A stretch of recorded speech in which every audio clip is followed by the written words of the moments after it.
find your ancestors' graves. Well, I thought it was an appropriate video for the Halloween period. In fact, I was going to record this on the 31st of October, but unfortunately I was having a bad reaction to my COVID booster yesterday, so that didn't get done. But in fact, November the 2nd, tomorrow, is All Souls Day. The third day of All Hallowtide, with Hallows Eve, or Halloween as we know it, being the first day and All Saints' Day being the second. In religious history, the third day was the day to pray for the souls of deceased family members. So what better time to think about visiting your deceased ancestors and planning a visit to the graveyards and cemeteries where they are buried. Now, I recently did this on my way home from a holiday in Derbyshire, and as some of my ancestors lived in the village of Alton in Staffordshire, this did not take me too much out of my way, and I made this short video. It's a wet day in Staffordshire. I've been on holiday for a few days in Derbyshire, and I thought I'd come back via my ancestral village of Alton, where some of my ancestors used to live in the late 18th and early 19th century. And this is the grave of my 4 times great-grandfather, Samuel Bott. Now, the wording on there is very faded now, but I do have it written down somewhere, and I might share it with you. But it's just a lovely thing to find where your ancestors lived and find their gravestones. It's actually incredibly moving. So it's a bit wet, but it's a lovely thing to do. Alton is such a lovely village. So yeah, it's worth taking the time to visit your ancestors. Hi, Samuel. It really was a wet day.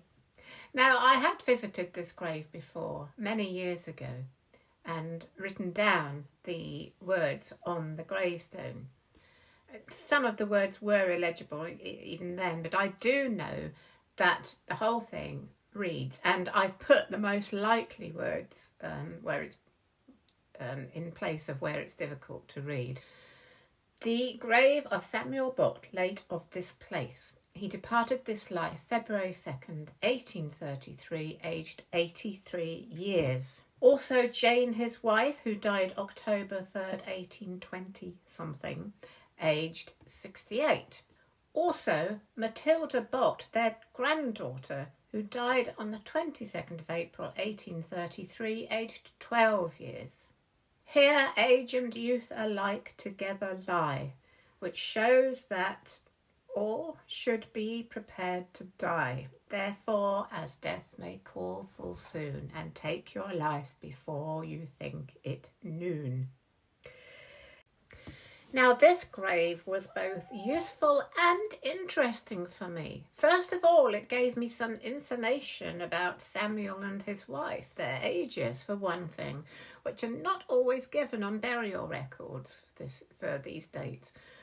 And also that they had a granddaughter called Matilda, who also turned out to be the 3rd illegitimate child of my ancestor Elizabeth Bott. The other thing, which was a real bonus, was that little verse. It is a little morbid, true, but it makes me wonder who wrote it.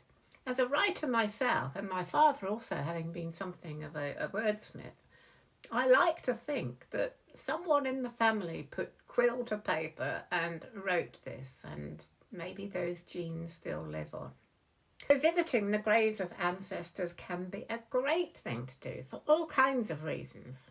It can give you further information. For example, I once visited a graveyard for a client and found a large sarcophagus of one of her ancestors, which had lots of information about various members of her family on it. Now, obviously, this was quite a wealthy family, and most gravestones don't give that much information. But It is also interesting to see the sentiments written on the stones, which brings them, strangely, to life. And from this, we might get an idea of how they were regarded by their family or even sometimes by the local community. So, how do you know where an ancestor is buried? Well, most of the time you should be able to find out which church an ancestor was buried at by finding the burial record. Many of these are on the usual genealogical websites such as Ancestry and Find My Past. However, sometimes you might have to dig a bit deeper, if you'll pardon the pun. And if you only know the village or town, you might have to contact a church or cemetery to find out where a person was buried. They should have plots of who is buried where in the graveyards. Now, a word of warning though, even if you do know where they were buried, before you go off and travel for miles to visit a graveyard, you should try and find out whether that gravestone is still legible or whether it even still exists. Many older gravestones have faded or are covered with lichen and therefore become completely illegible, and in some cases have been removed either for safety reasons or to clear ground. So if you do go on a graveyard hunt, it is a good idea first to try and find out from the church administrators if the grave is accessible and legible. And as I said in my video, it's a very special thing to do. It is strangely moving to sit alone with an ancestor who died a couple of hundred of years ago and make that connection. I can't really explain it, but you'll know what I mean if you've ever visited an ancestor's grave. So let me know your own thoughts on this in the comments if you've ever done this yourself. And please do subscribe for more information about tracing ancestors in the UK. Bye for now.